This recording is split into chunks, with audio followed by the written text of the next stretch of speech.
Buenas tardes, mi nombre es José David González, soy estudiante de Ciencias Criminológicas en la Universidad Estatal a Distancia, UNED. Para iniciar con esta entrevista, comenzaremos con una frase de John Ruskin, que sería: hacer que tus hijos sean capaces de ser honestos es el principio de la educación. Para hablar del tema de probidad, me acompaña la docente Alejandra Villalobos, quien hace 17 años trabaja como funcionaria pública, cumpliendo con esa función, con una maestría en psicopedagogía. Muchas gracias por aceptar mi invitación y por hablar sobre el tema de probidad. Un placer estar aquí, muchas gracias por la invitación, David.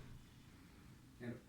Alejandra, ¿cómo es para vos vivir la probidad antes de ser maestra y antes de empezar a trabajar en el sector público? Bueno, realmente era un tema que como estudiante tal vez no nos enfocábamos mucho porque íbamos más que todo a la parte académica, en cómo resolver situaciones familiares, necesidades de los estudiantes. Vamos a enfrentarnos al tema de prioridad ya realmente cuando estamos inmersos en el medio, donde ya tenemos que poner a prueba nuestros valores, la honradez y todo lo que fuera la formación que hemos tenido siempre y también lo que son las leyes de nuestro país que tenemos que respetar. Se enfocan más en las prioridades de los estudiantes o como estudiantes. Como estudiante universitaria sí, dábamos un curso, por ejemplo, de lo que es ética, conocemos hasta dónde como funcionarios públicos es correcto, ¿verdad?, llegar, porque nosotros como docentes también nos vemos muy tentados, por así decirlo, ¿verdad?, o nos enfrentamos a situaciones que nos ponen a pensar si realmente es ético o no, ¿verdad? Pero como muy general, ya situaciones inmersas donde tenemos que enfrentarlas y resolver inmediatamente, definitivamente es en la práctica. Y, y ahora bien, como profesional y con todo el recorrido que son 17 años de estar trabajando con pequeñas personas, ¿qué significado le da a la probidad y cómo se lo transmite a ellos? Bueno, es fundamental, yo tengo una gran responsabilidad con ellos, porque el darse a los estudiantes es fomentar, ¿verdad? Y es no solamente ya la parte académica, sino que es ser como un soporte de lo que trabajan en casa. Yo también soy un soporte en la escuela, ¿verdad? Los padres depositan una confianza en mí enorme, y como funcionaria pública, además de que tengo que servirle al país, tengo una responsabilidad con los padres de familia y una gran responsabilidad con los estudiantes, porque yo soy su ejemplo. Entonces sí es mucha responsabilidad. Sí, y, y como sabemos, la probidad es un conjunto de valores. Entonces, entre esos valores, ¿cómo considera usted que se los puede ir eh, inculcando a ellos para que sean desde la educación que reciben en la casa y la formación que reciben en la escuela? ¿Cómo se los iría inculcando para que no haya un conflicto de, por ejemplo, de ideología con lo que hacemos en la casa y con lo que hacemos en la escuela? Bueno, fundamental lo que es el ejemplo, porque ellos en mí ven un ejemplo. Entonces, si yo les digo, vamos a ser honestos, vamos a trabajar la honestidad, y tienen que ver honestidad en mí, en todo, ¿verdad? Con respecto a ellos en sus trabajos, en mi quehacer como docente. Entonces, son muchos ojitos que están viendo que yo actúe correctamente. Y, por ejemplo, yo les digo, bueno, chicos, tenemos que ser honestos, tenemos que traer el material, tenemos que cumplir, pero qué sé yo, me ven que yo no tengo una clase preparada, estoy faltando a eso que les estoy pidiendo, ¿verdad? La puntualidad, un ejemplo muy sencillo, yo les estoy diciendo, tenemos que ser puntuales, tenemos que estar aquí a las 7 de la mañana, ser puntuales, pero si la niña siempre llega tarde, sí, entonces no les estoy dando el ejemplo, ¿verdad? Son ejemplos muy cotidianos, pero que ellos ven, ¿verdad? Desde mínimo que sea, ellos van comenzando a formarse y tiene que ir relacionado. O sea, lo que yo les digo, yo tengo que también cumplir. Y bueno, aparte de ya con los valores de probidad,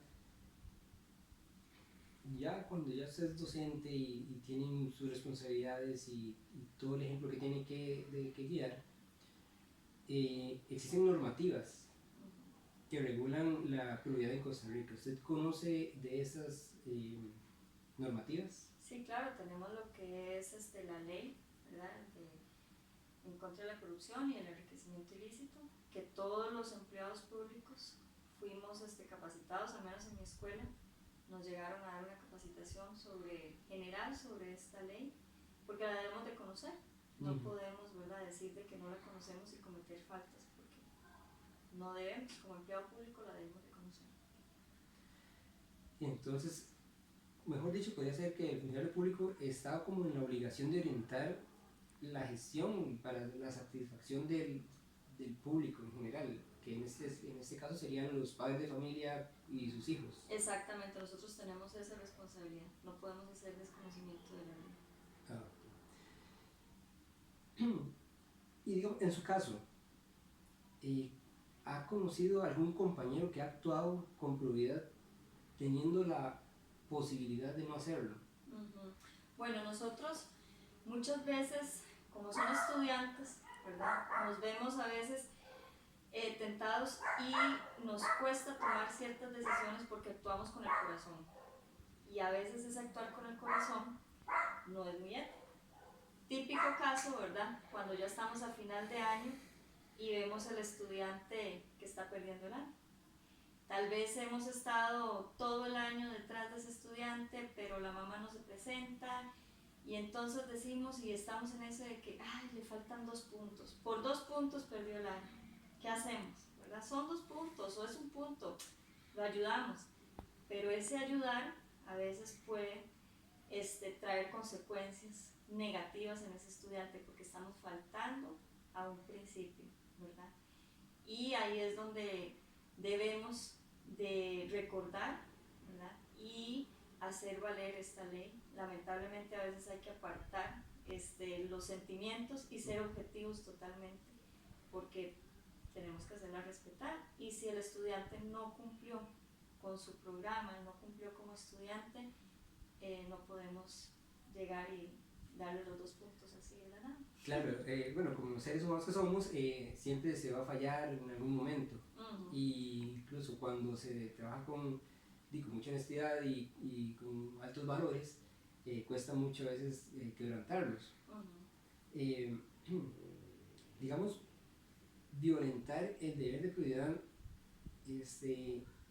¿ha sido un caso suyo o conoce a alguien que tal vez sí lo haya violentado?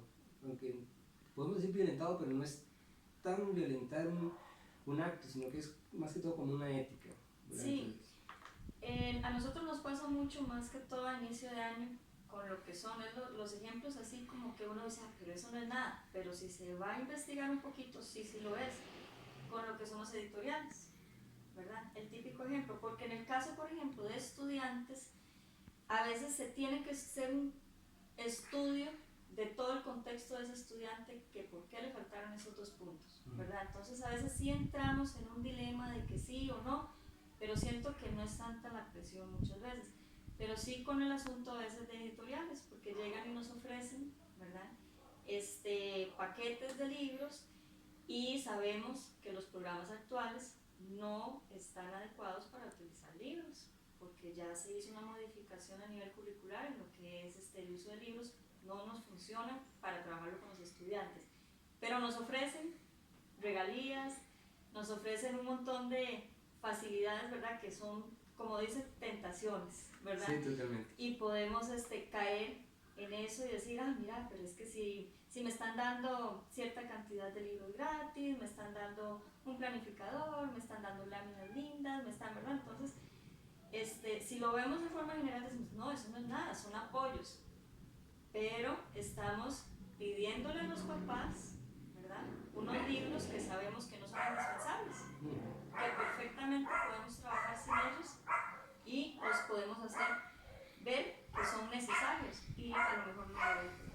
Sí, sería como que un particular llegue a corromper Exactamente. digamos, como ese programa que ustedes ya manejan y Ujú. sería para los padres un gasto innecesario. Es un gasto necesario, exactamente.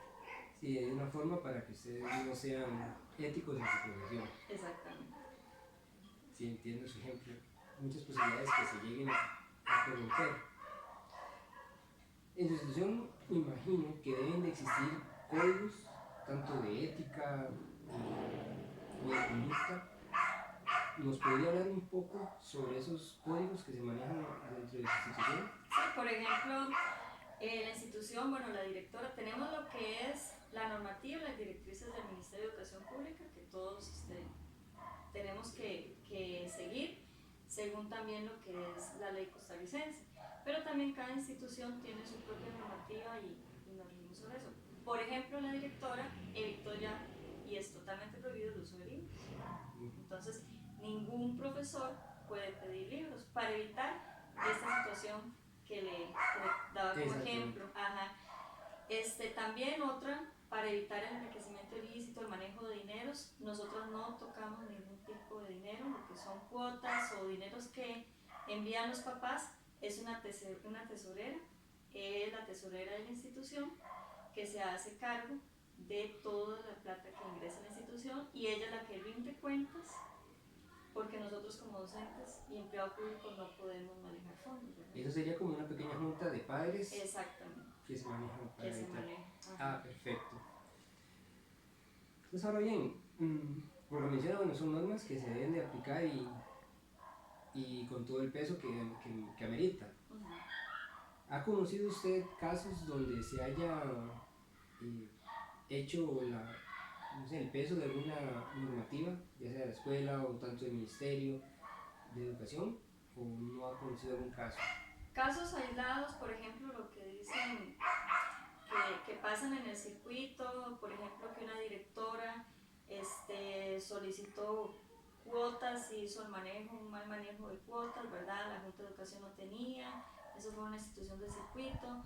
Otro, por ejemplo, otro caso que el profesor pidió los libros y le fue a entregar fuera de la institución, entonces los papás, los chicos llevan los libros ahí como escondidos, cosas aisladas. Se da mucho también en algunas instituciones lo que son los regalos a fin de año, que el ministerio lo tiene totalmente prohibido.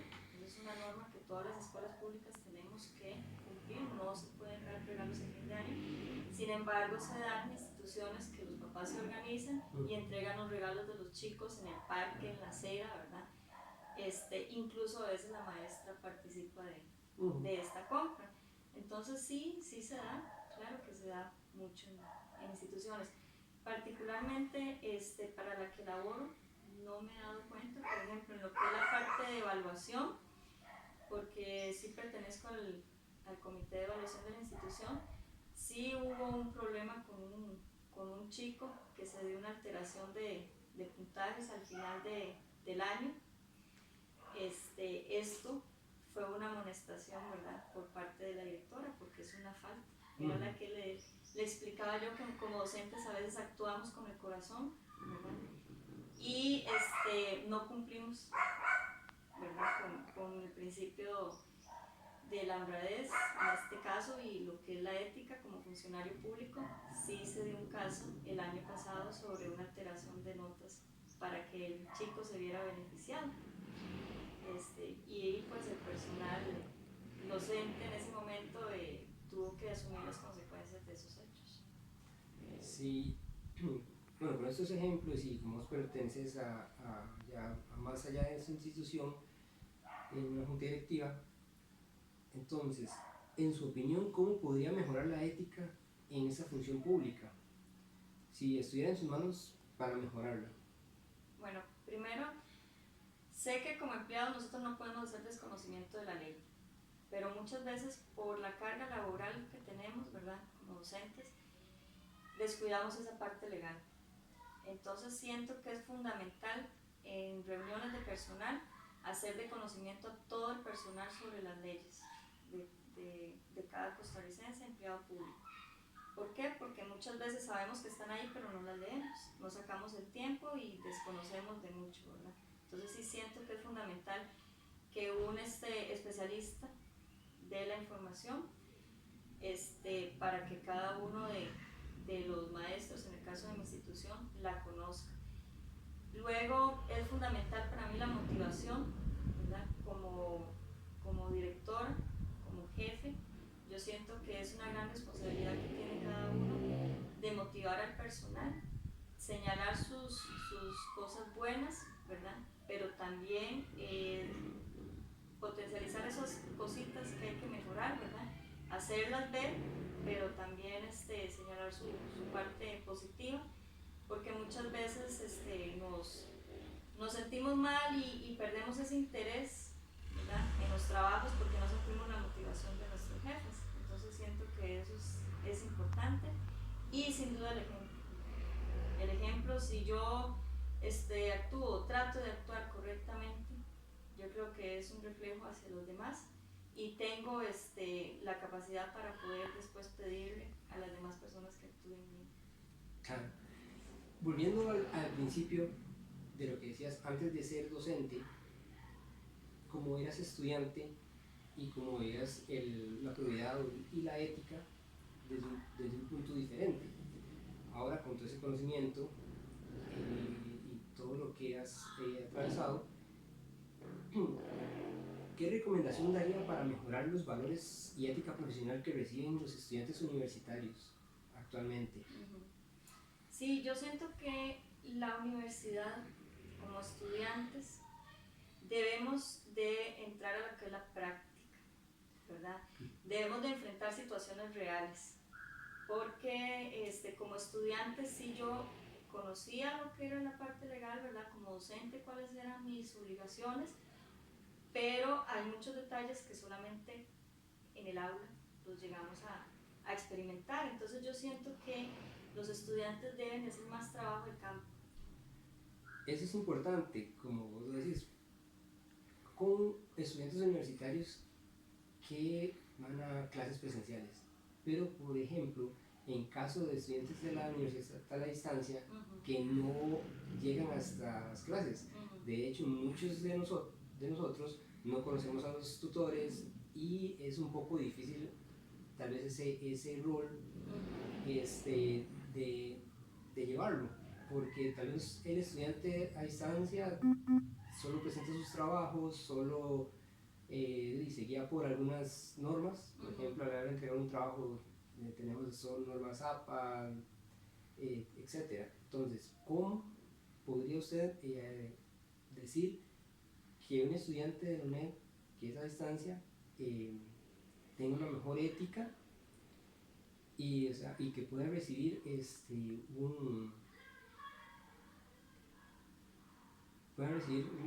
valores? Yo siento que este tipo de trabajos ayudan. ¿Por qué? Porque está haciendo un acercamiento a alguien que está inmerso en la realidad. Entonces este tipo de trabajo donde tenés que compartir, conversar, entrevistar y conocer la realidad de la persona que enfrenta todos los días, los va a ayudar.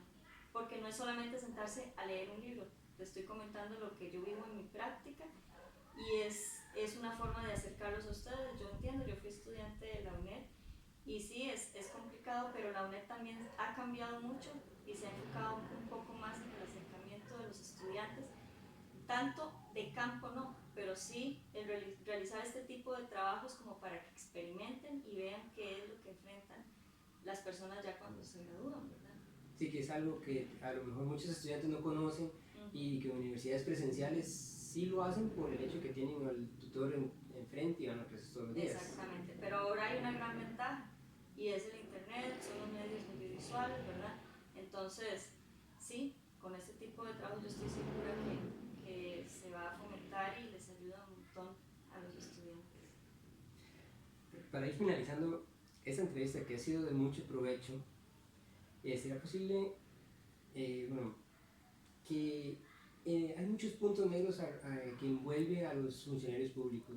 Por ejemplo, que los han tratado como de ladrones, que los han tratado de corruptos, incluso de vagos, que digamos que con las pasadas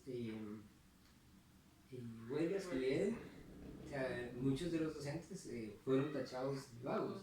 Entonces, ¿cómo podría o qué comentaría para que ese pensamiento que era de vagos y de corruptos vaya cambiando en el pensar del costarricense?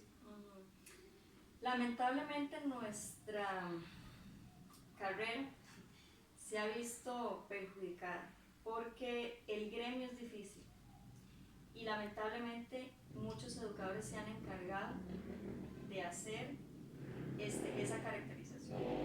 Entonces, sí nos llaman vagos porque trabajamos, qué sé yo, medio tiempo, ¿verdad? Pero tal vez no se dan cuenta de que en la casa seguimos el resto del trabajo.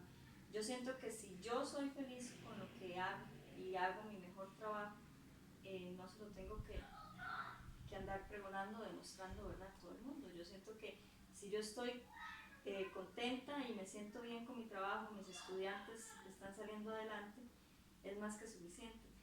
Porque lamentablemente ahorita sí hay mucho comentario negativo alrededor y muchos docentes se han encargado de que se genere esto, ¿verdad? Entonces yo siento que es un cambio de pensamiento que tenemos la obligación de enfrentar cada uno de los docentes y hacer lo que es diferente, ¿verdad? Pero eso solo lo hacemos en las aulas.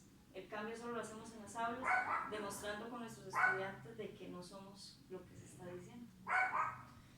Sí, es un tema que muchos docentes sería que no están como conectados o no les interesa bien dar bien su profesión. Sí, yo lo que pienso es que hay en todas las ramas, en todas las carreras, hay muchas personas que no están por vocación y ese es el problema. Cuando no se elige bien y cuando elegimos una carrera por graduarnos rápido y porque es fácil, sí. porque la carrera es fácil, difícil es el día a día. Entonces en educación siempre he tenido ese concepto. La carrera de educación, si la comparamos con otro tipo de carreras, es una carrera sumamente fácil. Pero el enfrentarse todos los días, ¿verdad? A todas las necesidades, a todos los retos que tenemos, es la parte difícil. Ahí es donde nosotros ponemos a prueba nuestra vocación. Y así es con todas las carreras. Si la persona no elige la carrera porque realmente está convencida de que va a dar lo mejor de sí, va a costar mucho romper con esa forma de pensar de las demás personas porque van a dar lo mismo. Claro. No, y bueno, más bien muchas gracias por su participación, la ayuda brindada, todo el conocimiento y entender un poco más sobre la ética, la probidad y lo importante que es también conocer un poco la ley para no pecar hice esto pero no conocía y saber las consecuencias. De verdad, muchas gracias. Con mucho gusto. Y fue un verdadero placer.